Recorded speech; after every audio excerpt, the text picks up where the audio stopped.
Hey everybody, welcome back to Stamping School. I am going old school today with a very old technique using this new inked floret stamp.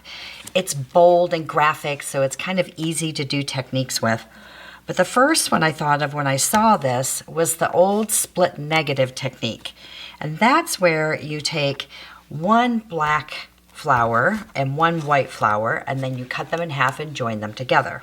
Of course, you could go this way or this way, and you don't have to do black and white, but it is kind of cool and graphic looking.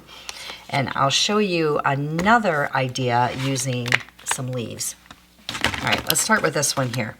Now, I think most of you know how to do heat embossing, obviously, but it's really important when you do a big image like this, number one, that your, whatever you use to ink, I use Versamark. It is sticky, it's wonderful, it's clear, and make sure that it's really juicy and that you have a Versamark re-inker, because if you go to all the trouble to ink up this big stamp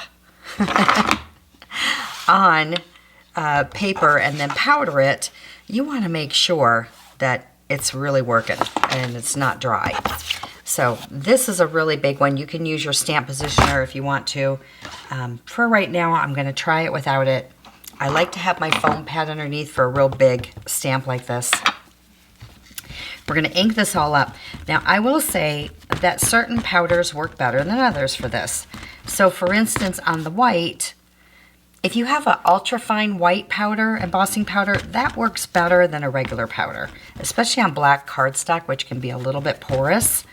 The smoother the paper, the better image you're going to get.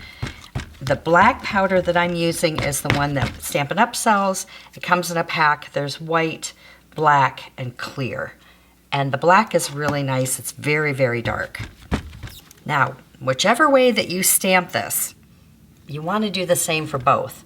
So sometimes it's easier if you are using a stamp positioner because it can stay in the same place.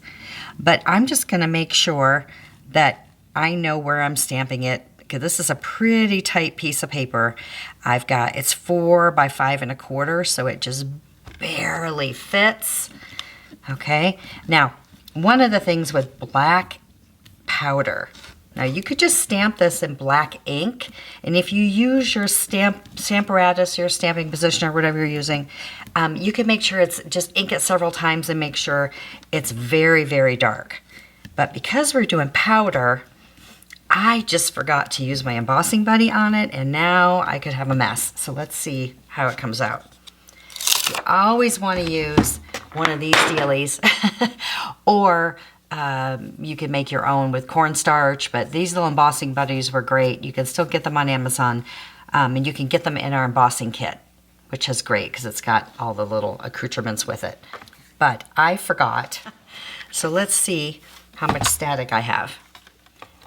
And with black powder, you know, you're going to get a lot of flyaways, so I'm going to show you a couple tricks.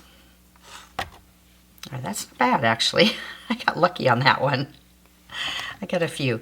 Now, when you turn it over and tap, not too hard. If you flick it too hard, you lose a lot of your powder. Now, you see I'm missing a little bit here and here. All right, now I've got some flyaways here, and this is how I navigate that. First, I do a little brush. I know our embossing kit comes with a large brush. I use this little tiny brush first to get off those. And I blow while I'm doing it. I guess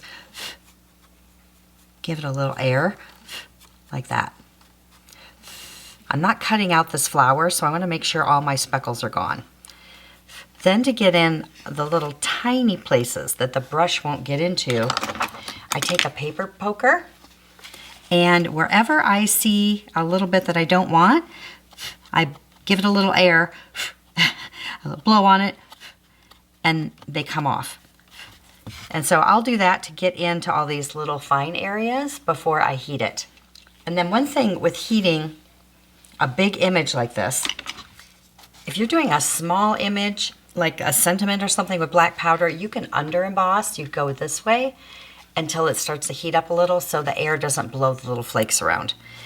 when we do this one, you want to start in one area. Don't just do this, because inevitably you're going to miss a spot.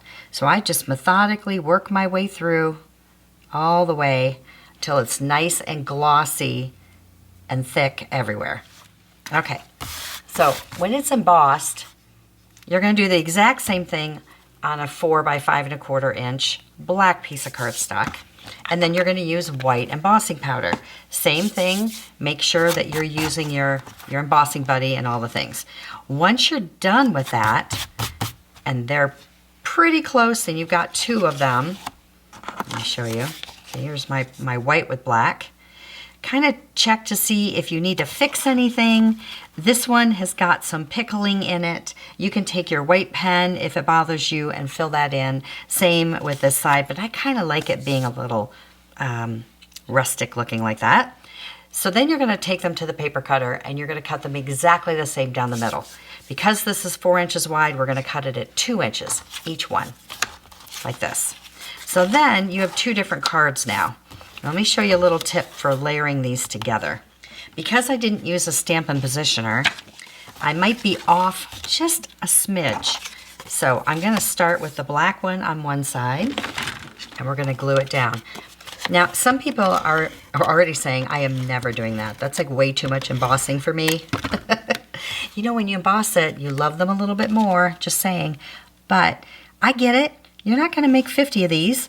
You know, but if you want to make something special, and you don't have to do embossing. Like I said, you can do colors. You can do one side in black and another side in a really bold color and just use ink. You don't have to use all the embossing, but it is kind of cool. And they will say, wow, you really went over and above on this one because you embossed it all. Now, this is where, because I didn't use a stamping positioner, I need to line this up. And it might be slightly off, which it is. See, there's just a little bit of a lip here because I was guessing. So you're going to take it to the paper cutter and just trim that off and make it perfect. So you've got 2, which is kind of cool. And if it's too plain for you, add a little bit of color. You know, nothing says you can't just add a little bit of color here or a little bit of color on top. The blends will go over your white, but I think you could just do a pop of color here. Pop a color here. I'm adding some color this way. And it's a little bit thicker because I added the piece of paper underneath it just to make sure that I got it nice and even. But it's not over an ounce yet, which is good. I'm going to add this layer. I'm using Fresh Freesia because I had a Fresh Freesia ribbon just to add some color. Now I could do a little sentiment here, you know, embossed in black. But I chose to do just a simple black and white, and we're going to add a little bit of Freesia ribbon behind it. I don't want to add a lot to take away from everything that I just did. So ideally, I really wanted like a little circle here. I couldn't find one that I liked, so we're just going to add this one down here. There's also that sparkly Freesia. That would have been pretty too. Just a nice pretty little black and white card. And then, of course, some embellishments on there. Got some of these pretty sunset sparkles. I'm going to add these around. And I'm going to darken them up if it's not, doesn't have enough Freesia color to it. Let's see how they look. All right, now the next thing I'm going to do is show you one with the leaves. And I think it's a smaller version, less embossing. Let's see, I do want to add a little bit more color.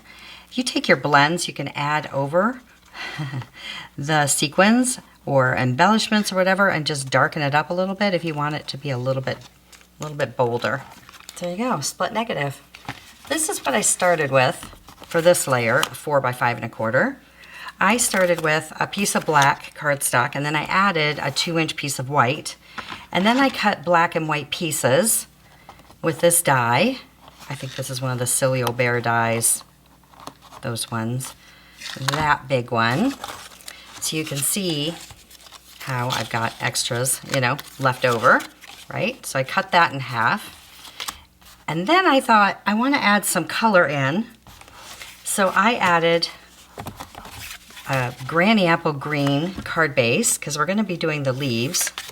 Now you can also do an embossed side You can, so right here you can do embossing. You can do different things. It can go this way, which I might have it go this way this time. You can also add a different color. So instead of just doing black and white, I cut one of these. So pretend I didn't cut that black one. So if you cut the green and the white this way, look how it changes that. So it becomes even, you know, a little bit more snappy. I'm going to go this way with it, and we're going to use the leaves. This Simply Leaves, I'll be using this in later videos to show a bunch of different cards, but I like the graphicness of this one. It sort of was a little Scandinavian to me. So I embossed one with black and one with white. Same thing, Versamark and then white powder. And here's the matching punch. And matching punch, same leaf, just with the black powder. And then I put them together and then cut them at once if you can, because if you mess up cutting, then you're going to have a seam and it's not going to look good. But just cut right down the center, and then you can mix and match them and glue them together. And I found it was a lot easier to do, just like we did with the card, the other card, have a base to glue to. So this is just a piece of white punched cardstock. You can use your cheap stuff or whatever, copy paper, whatever you want to use, but it's sticky. We're going to put the white on one side and the black on the other, and it just gives it something to kind of give it a little bit of stability. And there's the split leaves. And then I embossed two of these. This little leaf right here. There's no punch for that. Stampin' Up, please make us a smaller leaf punch that will go with this. That would be awesome. I just fussy cut those out.